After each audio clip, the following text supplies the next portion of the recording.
Assalamualaikum warahmatullahi wabarakatuh. Perkenalkan, saya Salsabila Sevindra Permata Putri dari kelas 10J nomor absen 27. Pada kesempatan ini saya akan mempresentasikan proyek akhir informatika dengan tema validasi dan verifikasi sumber data. Yang pertama, identifikasi sumber.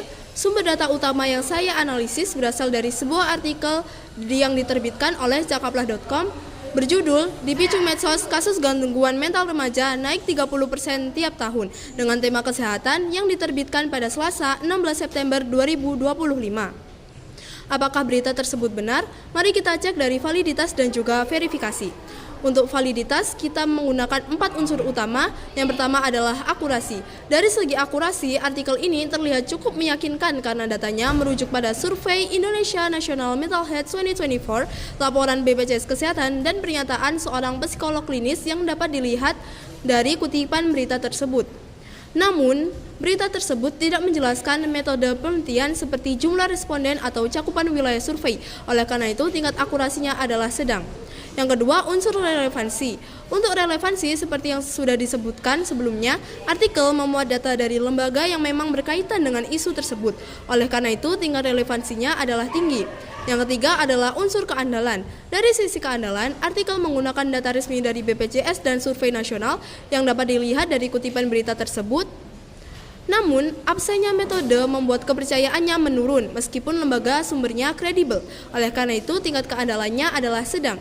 Yang terakhir adalah aktualitas. Artikel ini menggunakan data dari tahun 2024 seperti yang dapat dilihat dari kutipan berita sebelumnya dan dipublikasikan pada September 2025. Oleh karena itu, tingkat aktualitasnya adalah tinggi. Lalu, apa kesimpulan dari validitas data tersebut?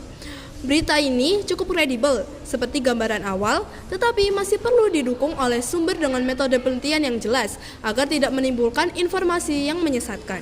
Oleh karena itu, kita harus melakukan verifikasi data untuk dapat mengetahui kebenaran berita ini lebih lanjut. Sebelum itu, kita harus mengetahui fenomena apa yang dapat diamati dari berita tersebut. Fenomena yang dapat diamati adalah apakah benar kasus gangguan mental remaja meningkat hingga 30% setiap tahun akibat penggunaan media sosial? Mari kita cek dengan verifikasi sumber data. Saya mengumpulkan 3 sumber berita untuk bisa mengecek berita tersebut. Yang pertama, sumber berita pertama adalah artikel dari Kemenkes dengan judul "Pentingnya Kesehatan Mental Bagi Remaja dan Cara Menghadapinya", menyebutkan bahwa 34,9% remaja Indonesia mengalami masalah kesehatan mental. Ini menunjukkan bahwa masalah mental pada remaja memang cukup tinggi dan menjadi perhatian nasional. Untuk verifikasi sumber data, yang kedua saya mengambil dari Detik.edu yang menyampaikan bahwa 1 dari 20 remaja Indonesia mengalami gangguan mental dalam 12 bulan terakhir. Data ini memperkuat hasil survei Kemenkes dan menunjukkan adanya tekanan akademik dan digital yang semakin meningkat. Untuk sumber berita terakhir, saya mengambil dari Media Indonesia yang semakin menegaskan bahwa 1 dari 3 remaja memiliki masalah kesehatan mental.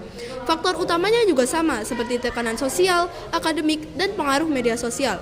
Namun, apakah sumber berita saja cukup? Tentu saja tidak. Kita harus memiliki jurnal untuk bisa memverifikasi berita tersebut lebih lanjut. Saya mengumpulkan 2 jurnal.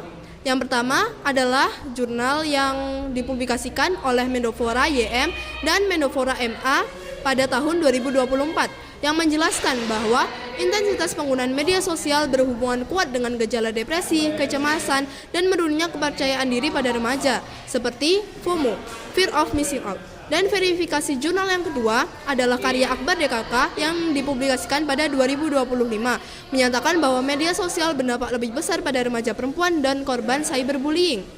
Lalu, apakah kesimpulan akhir dari verifikasi data tersebut? Berdasarkan verifikasi 5 sumber tambahan, dapat disimpulkan bahwa memang benar gangguan mental remaja di Indonesia meningkat.